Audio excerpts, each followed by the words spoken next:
Le Samsung Galaxy S26 Ultra. C'est sans doute le smartphone que tu attends le plus si tu suis la chaîne Gigatop. Et en ce moment, on entend plein de choses sur le successeur ou S25 Ultra. Et je sais que dans les grandes lignes, tu es déçu du prochain téléphone, même avant qu'il sorte. Il suffit de regarder les commentaires sur ma dernière vidéo sur le sujet. Mais je vais essayer de te redonner un petit peu espoir en te donnant 4 grosses nouveautés majeures potentielles sur le prochain Galaxy S26 Ultra. Bonjour à tous et bienvenue sur cette nouvelle vidéo.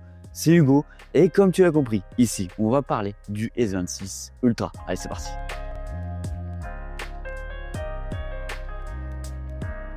L'une des plus grosses nouveautés majeures du prochain téléphone, tu en as sans doute déjà entendu parler 1000 fois. Mais qu'en est-il réellement de cette nouvelle technologie? Tu l'as bien compris, ici on parle de l'écran, la nouvelle dalle M14. Et cette nouvelle dalle, elle consiste en quoi?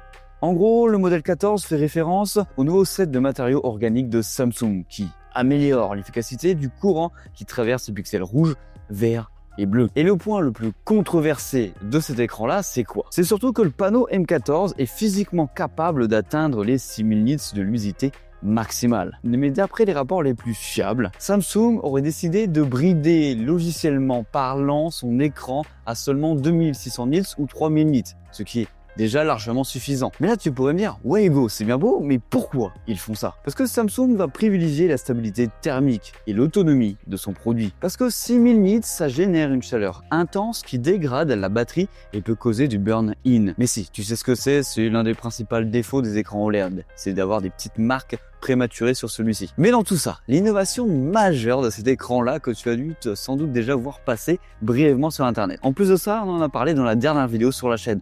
Donc au passage, n'hésite pas à t'abonner à la chaîne Gigatop si tu veux voir des informations en continu sur tes produits favoris. Parce que sur cet écran-là, tu auras un mode confidentialité. En gros, pour la faire court, on aura une IA qui détectera via la caméra frontale que quelqu'un ne regarde pas par-dessus ton épaule ton écran. Et en gros, l'écran va venir restreindre son angle de vision. Donc en gros, sur le côté ou dans un angle précis, au-delà de 30 degrés, l'écran affichera un écran noir pour l'utilisateur qui n'a pas à le défendre en face de lui. Et là, tu vas me dire, ouais Hugo, mais comment c'est possible? Comment un écran peut faire ça manuellement? En gros, ici, on a une technologie qui intègre des portes directionnelles au niveau des pixels. Donc, l'écran peut modifier l'angle de diffusion de la lumière. Et en plus de ça, d'après les dernières sources, cette technologie-là marchera directement sur toutes les applications bancaires de ton téléphone Samsung. Alors, le gros point faible de cet écran-là, de ce qui ressort actuellement sur Internet, c'est au niveau du scintillement de l'écran. Alors que la concurrence, elle monte à 2160 Hz, voire 4300 pour réduire la fatigue oculaire, comme le fait très bien le dernier Honor Magic 8 Pro. Au passage, tu as une petite vidéo sur la chaîne si ce téléphone-là t'intéresse. Parce que ici, si on en suit les derniers rapports, il devrait seulement être de 480 Hz. Ouais, c'est que dalle. En bref, cet écran-là s'annonce hyper intéressant, surtout avec une fiche technique qui se rapproche beaucoup du S25 Ultra. Un écran de 6,9 pouces, Quad HD+, LTPO 1 à 120 Hz et du Corning Gorilla Glass Armor 2. La deuxième nouveauté, et on pourrait dire enfin Samsung, c'est la recharge qui devrait upgrader et enfin monter à 60 watts. Ouais, on s'approche un petit peu plus des standards des téléphones chinois. Bien sûr, au niveau de l'USB, on aura toujours du Power Delivery PD 3.1 avec PPS. En gros, ce qui permet au chargeur de faire varier la tension et le courant en temps réel pour minimiser la chauffe. Et d'après les tests de certification de ce bloc chargeur, la capacité de recharge de 0 à 75% serait faite en 30 minutes. C'est mieux qu'avant, mais c'est pas extraordinaire. Mais c'est quand même mieux, on va pas se le cacher. En plus de ça, pour confirmer cela, sur le site de Samsung, tu peux déjà acheter un secteur 60 watts disponible sur la boutique officielle. Mais il coûte super cher, 60 balles.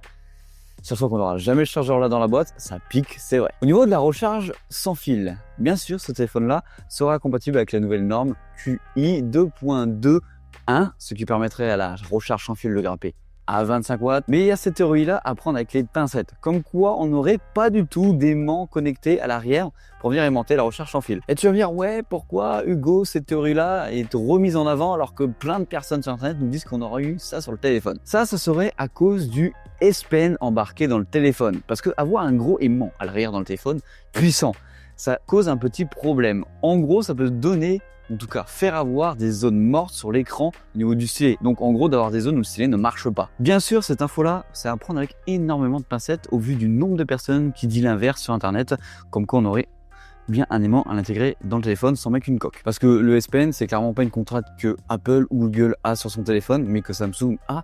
Surtout que le S Pen est énormément apprécié, alors qu'il a perdu le petit Bluetooth. Pour cette dernière nouvelle nouveauté qui devrait arriver sur ce téléphone-là, c'est que nous en France, en tout cas en Europe, on ne devrait pas avoir le Snapdragon en tant que processeur. Ouais, là je t'entends déjà grincer des dents. Ouais, ici on aurait l'Exynos 2600. Mais attends, je t'arrête tout de suite. Normalement, ce processeur-là, si je ne me trompe pas, c'est une première mondiale parce que celui-ci, il sera gravé en 2 nanomètres. Et en gros, les premiers benchmarks suggèrent que cette puce bat le Snapdragon en ray tracing. Et on a ici une unité neuronale qui serait 30% plus rapide pour l'IA. L'autre dernière nouveauté que j'aime beaucoup, parce que j'adore filmer avec mon téléphone, c'est l'un des arguments premiers quand j'achète un téléphone, c'est qu'on aurait un codec appelé APV-C qui serait le concurrent direct au ProRes d'Apple, donc un concurrent direct à Apple. En gros, c'est un format de fichier sans perte visuelle qui offre une qualité cinéma avec un échantillonnage de 4.2.2 ou 4.4.4 en 12 bits. Et le truc à noter ici, c'est que ce format de vidéo là, il est 20% plus léger à qualité d'image égale du ProRes d'Apple. Donc voilà, on arrive sur la fin de cette vidéo. Comme d'habitude, j'espère qu'elle t'aura plu. N'hésite pas à t'abonner, à liker comme d'hab. N'hésite pas à me dire en commentaire toi quelle nouveauté t'attends, que tu attends le plus sur ce prochain S26 Ultra, et surtout si tu vas l'acheter en regardant les dernières rumeurs et les derniers leaks qui sont sortis sur celui-ci. C'était Hugo sur la chaîne Gigatop comme d'habitude. Allez, bisous.